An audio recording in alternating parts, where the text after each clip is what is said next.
Hello everyone. இந்த வீடியோல ஒரு ஒன் பேஜ் வெப்சைட் எப்படி கிரியேட் பண்றது அப்படிங்கறத நம்ம பார்க்க போறோம். ஜெனரலா ஒரு வெப்சைட் ஓபன் பண்ணி அதுல இருக்கிற லிங்கை கிளிக் பண்ணீங்கன்னா உங்களை வேற பேஜுக்கு கூட்டிட்டு போகும். இன்கேஸ் உங்களோட வெப்சைட்ல தேவையான இன்ஃபர்மேஷனை மட்டும் நான் ஒரே பேஜ்ல கொடுத்தா போதும், எனக்கு மல்டிபிள் பேஜஸ் வேண்டாம் அப்படின்னு நீங்க டிசைட் பண்ணீங்கன்னா இந்த மாதிரி ஒரு ஒன் பேஜ் வெப்சைட் கிரியேட் பண்றது உங்களுக்கு ரொம்ப யூஸ்ஃபுல்லா இருக்கும். இதுல நீங்க எல்லா இன்ஃபர்மேஷனையும் இந்த ஹோம் பேஜ்லயே கொடுத்துருப்பீங்க. கொடுத்துட்டு இந்த மெனுவை யூசர் கிளிக் பண்ணும்போது அந்த ஹோம் பேஜ்லயே ஸ்க்ரால் டவுன் பண்ணி அந்த லொகேஷனுக்கு போகும். நீங்க ஏற்கனவே டொமைன் வச்சிருக்கீங்க, வெறும் ஒன் பேஜ் வெப்சைட் தான் கிரியேட் பண்ணணும் அப்படின்னா இந்த வீடியோல 1 minute 25 secondsக்கு ஸ்கிப் பண்ணி போயிடுங்க. இல்ல இப்பதான் ஃபர்ஸ்ட் டைம் வெப்சைட் கிரியேட் பண்றீங்க அப்படின்னா எங்க டெக்கிகுலேட் சேனல்லயே how to make a website in 10 minutes அப்படின்னு ஒரு வீடியோ போட்டிருக்கோம். அந்த வீடியோ பார்த்து உங்களுக்கு தேவையான நேம்ல வெப்சைட் கிரியேட் பண்ணிட்டு வேர்ட்பிரஸ்ல லாகின் பண்ணி டெம்ப்ளேட் செலக்ட் பண்றது எப்படிங்கிறது வரைக்கும் பார்த்துக்கோங்க. பார்த்துட்டு மறுபடியும் இந்த வீடியோக்கு வந்துருங்க. இந்த ஸ்டார்டர் டெம்ப்ளேட்ஸ் பேஜ்ல உங்களுக்கு என்ன மாதிரி வெப்சைட் நீங்க கிரியேட் பண்ண போறீங்களோ அதுக்கு ரிலேட்டடா டெம்ப்ளேட் சர்ச் பண்ணிக்கலாம். அதுக்கு ஃபர்ஸ்ட் இந்த டிராப் டவுன்ல ஃப்ரீங்கிறத செலக்ட் பண்ணிக்கோங்க. செலக்ட் பண்ணிட்டு இன்னைக்கு நான் டென்டல் ரிலேட்டடா ஒரு வெப்சைட் கிரியேட் பண்ண போறேன். ஸோ டென்டல் அப்படின்னு சர்ச் பண்ணி அதுல உங்களுக்கு எந்த டெம்ப்ளேட் பிடிச்சிருக்கோ அதை இம்போர்ட் பண்ணிக்கலாம். இப்போ இந்த டெம்ப்ளேட்ல பாத்தீங்கன்னா 4 பேஜஸ் இருக்கு. Home, about, contact, services. இப்போ நீங்க கிரியேட் பண்ண போறது ஒரு ஒன் பேஜ் வெப்சைட் அப்படிங்கிறதுனால ஹோம் பேஜை மட்டும் இம்போர்ட் பண்ணா போதும். ஸோ ஹோம் கிளிக் பண்ணிட்டு import home template, view template. இப்போ இந்த டெம்ப்ளேட் உங்களுக்கு இம்போர்ட் ஆயிடுச்சு.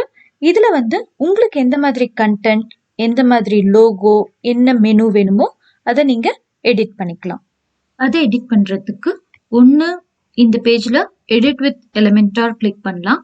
அப்படி இல்ல நீங்க இந்த பேஜை விட்டு வெளியே போயிட்டீங்க, மறுபடியும் இதை எடிட் பண்ணணும் அப்படின்னா உங்க டேஷ்போர்ட்ல லாகின் பண்ணிக்கோங்க. லாகின் பண்ணிட்டு லெஃப்ட் சைட் மெனுல பேஜஸ் கிளிக் பண்ணிக்கோங்க. அங்க ஹோம், அதுல எடிட் வித் எலிமெண்டார் இதை கிளிக் பண்ணாலும் உங்களுக்கு இந்த பேஜோட எடிட்டிங் வியூக்கு போகும். இப்போ இந்த பேஜ்ல உங்களுக்கு என்ன சேஞ்ச் வேணுமோ அதை நீங்க பண்ணிக்கலாம். ஃபார் எக்ஸாம்பிள் இந்த டெக்ஸ்டை ரிமூவ் பண்ணிட்டு நான் வேற டெக்ஸ்ட் கொடுக்கணும் அப்படின்னா அங்க கிளிக் பண்ணி ரிமூவ் பண்ணிடுங்க. பண்ணிட்டு உங்களுக்கு என்ன டெக்ஸ்ட் வேணுமோ அதை கொடுத்துருங்க. அதே மாதிரி இப்போ இந்த பிக்சர் வேண்டாம் அப்படின்னா இந்த பிக்சரை கிளிக் பண்ணீங்கனாலே உங்களுக்கு இமேஜோட செட்டிங்ஸ் வந்துடும்.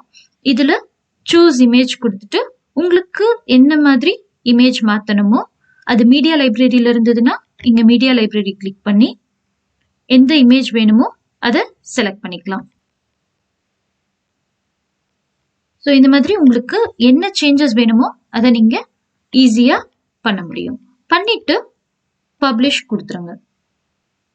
இன்கேஸ் நீங்க சேஞ்ச் பண்ற இமேஜ் உங்களோட மீடியா லைப்ரரியில ஆல்ரெடி இல்ல அப்படின்னா நீங்க உங்க சிஸ்டம்ல இருந்து அதை அப்லோட் பண்ணலாம். அதுக்கு அப்லோட் ஃபைல்ஸ், செலக்ட் ஃபைல்ஸ், அந்த இமேஜ் எந்த ஃபோல்டர்ல இருக்கோ அதுல இருந்து அந்த இமேஜை செலக்ட் பண்ணிக்கோங்க. பண்ணிட்டு ஓபன், இன்சர்ட் மீடியா. இப்போ உங்களோட புது இமேஜ் இங்க அப்டேட் ஆயிடும். அப்டேட். ஸோ ஒரு டெம்ப்ளேட் இம்போர்ட் பண்ணி அதுல டிஃபால்ட்டா இருக்கிற இன்ஃபர்மேஷனை எடிட் பண்ணி உங்களுக்கு தேவையான இன்ஃபர்மேஷன் எப்படி கொடுக்கறதுங்கிறத தெரிஞ்சுக்கிட்டோம். அடுத்து நம்மளோட சாம்பிள் பேஜ்ல பார்த்தா இந்த மாதிரி ஒரு மெனு கிரியேட் பண்ண போறோம். அதுக்கு ஃபர்ஸ்ட் எந்தெந்த செக்ஷன்ல லிங்க் வேணுங்கிறத டிசைட் பண்ணிக்கோங்க. ஸோ ஃபர்ஸ்ட் இந்த செக்ஷன்ல எனக்கு ஹோம் பட்டனை கிளிக் பண்ணா வரணும். ஸோ இந்த செக்ஷனை கிளிக் பண்ணிட்டு இந்த செட்டிங்ஸ் டேப்ல அட்வான்ஸ்ட் கிளிக் பண்ணிக்கோங்க. அதுல CSS ID அப்படின்ற ஃபீல்டுக்கு நேரா ஒரு நேம் கொடுங்க. இந்த நேம் என்ன வேணாலும் இருக்கலாம், ஆனா நீங்க இந்த நேமை ஞாபகம் வச்சுக்கணும். நான் Anchor 1 அப்படின்னு கொடுத்துட்டு அப்டேட் கொடுத்துடுறேன். இந்த மாதிரி எந்தெந்த செக்ஷனுக்குலாம் உங்களுக்கு லிங்க் வேணுமோ அந்த எல்லா செக்ஷனுக்குமே நீங்க CSS ID கொடுக்கணும். இப்போ அபவுட் அஸ் அப்படின்ற லிங்கை கிளிக் பண்ணா எனக்கு இந்த செக்ஷனுக்கு வரணும் அப்படின்னா இந்த செக்ஷனோட செட்டிங்ஸை கிளிக் பண்ணிட்டு அட்வான்ஸ்ட் Anchor 2 இந்த நேம் நீங்க என்ன வேணாலும் கொடுக்கலாம். நான் ஞாபகம் வச்சுக்கிறதுக்காக இந்த மாதிரி சீக்வன்ஸா கொடுக்குறேன். நீங்களும் இதே மாதிரி சீக்வன்ஸா கொடுத்தீங்கன்னா உங்களுக்கு ஈஸியா ஞாபகம் வச்சுக்க முடியும். update anchor 3 update அதுக்கப்புறம் last location advanced anchor 4 update. So எந்தெந்த செக்ஷனுக்கு போகணுங்கிறத நம்ம டிசைட் பண்ணி அந்தந்த செக்ஷனுக்கு CSS ID கொடுத்தாச்சு. அடுத்து மெனு கிரியேட் பண்ணி அந்த மெனு நேமுக்கும் இந்த செக்ஷனுக்கும் நம்ம லிங்க் பண்ண போறோம். இங்க exit to dashboard கொடுத்துட்டு லெஃப்ட் சைட்ல ஸ்க்ரால் பண்ணி கீழே வந்தீங்கன்னா அப்பியரன்ஸ் அதுக்கு கீழே மெனு இருக்கும். மெனுவை கிளிக் பண்ணிக்கோங்க. கிளிக் பண்ணிட்டு இங்க மெனு நேம்ல என்ன நேம் வேணுமோ நீங்க கொடுத்துக்கலாம். கொடுத்துட்டு லெஃப்ட் சைட்ல ஆட் மெனு ஐட்டம்ஸ் கீழே கஸ்டம் லிங்க்ஸ் அப்படின்ட்டு ஒரு ஆப்ஷன் இருக்கும். அதை கிளிக் பண்ணிக்கோங்க.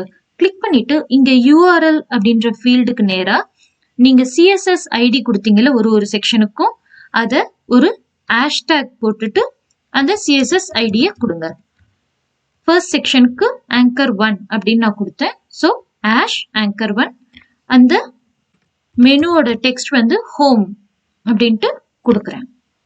அந்த மாதிரி நீங்க கொடுத்த 4 செக்ஷன் CSS ஐடியாவும் இங்க கொடுத்துட்டு அந்த மெனுக்கு என்ன டெக்ஸ்ட் நேம் வேணுமோ அதை கொடுத்துருங்க.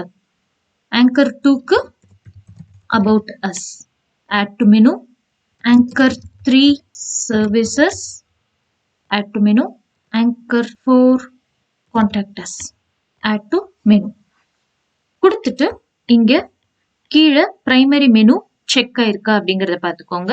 ஆகலைன்னா இதை செக் பண்ணிட்டு சேவ் மெனு.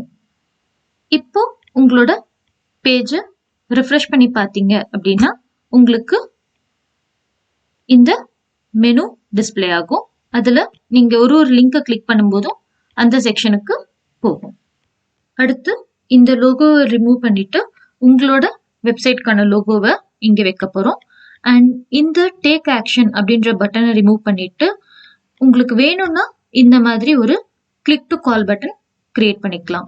அது எப்படி கிரியேட் பண்றது அப்படிங்கிறதுக்கு வீடியோ லிங்க் நாங்க டிஸ்கிரிப்ஷன் பாக்ஸ்ல கொடுத்துருக்கோம். அதை ரெஃபர் பண்ணிக்கோங்க. இல்லைன்னா எனக்கு இங்க எந்த பட்டனுமே வேண்டாம் அப்படின்னா இந்த பட்டனை ரிமூவ் பண்ணிடலாம். அதை பண்றதுக்கு கஸ்டமைஸ் கிளிக் பண்ணிக்கோங்க. கிளிக் பண்ணிட்டு ஹெடர் பில்டர் இதுல சைட் டைட்டில் அண்ட் லோகோவை கிளிக் பண்ணிட்டு இதுல இருக்கிற லோகோவை ரிமூவ் பண்ணிட்டு உங்களுக்கு என்ன லோகோ வேணுமோ அதை செலக்ட் பண்ணிக்கோங்க. என்னோட லோகோ மீடியா லைப்ரரியில இல்ல. So upload files, select files, general logo, open. இதை செலக்ட் பண்ணிட்டு உங்களுக்கு எந்த சைஸ்ல இந்த இமேஜ் வேணுமோ அந்த சைஸ்ல கிராப் பண்ணிக்கோங்க. கிராப் பண்ணிட்டு கிராப் இமேஜ். இங்க கீழே பாத்தீங்கன்னா different logo for retina devices அப்படிங்கிறது சில சமயம் எனேபிள்டா இருக்கும். அப்படி இருந்ததுன்னா அதை டிசேபிள் பண்ணிக்கோங்க. பண்ணிட்டு கஸ்டமைஸ் டிரான்ஸ்பரண்ட் ஹெடர்னு இருக்கும்ல, இதை கிளிக் பண்ணி இங்க டிஃப்ரெண்ட் லோகோ ஃபார் டிரான்ஸ்பரண்ட் ஹெடர்னு இருக்குல்ல, அதையும் டிசேபிள் பண்ணிடுங்க. பண்ணிட்டு பப்ளிஷ் கொடுத்துட்டு இப்போ உங்களோட பேஜுக்கு லாகின் பண்ணி பாருங்க. பாத்தீங்கன்னா உங்களோட லோகோ அப்டேட் ஆயிருக்கும். நீங்க கொடுத்த மெனு எல்லாமே அப்டேட் ஆயிருக்கும். ஸோ இதுதான் பேசிக்கா ஒரு ஒன் பேஜ் வெப்சைட் கிரியேட் பண்றதுக்கான ஸ்டெப்ஸ். இன்கேஸ் உங்களுக்கு இந்த மெனு வந்து ஹைட் ஆகக்கூடாது, நான் பேஜை ஸ்க்ரால் பண்ணாலும் எனக்கு இந்த மெனு டிஸ்பிளே ஆயிட்டே இருக்கணும், லைக் இந்த பேஜ் மாதிரி. நீங்க எவ்வளவுதான் ஸ்க்ரால் பண்ணி கீழே போனாலும் உங்களுக்கு இந்த மெனு டிஸ்பிளே ஆயிட்டே இருக்கும். ஸோ இங்கேருந்து நீங்க கிளிக் பண்ணும்போது அந்த செக்ஷனுக்கு மறுபடியும் போகும். ஸோ இது வந்து உங்களுக்கு யூசர் ஃப்ரெண்ட்லியா இருக்கும். ஸோ இந்த மாதிரி ஒரு ஸ்டிக்கி ஹெடர் கிரியேட் பண்றதுக்கு நம்ம ஒரு பிளகின் இன்ஸ்டால் பண்ண போறோம்.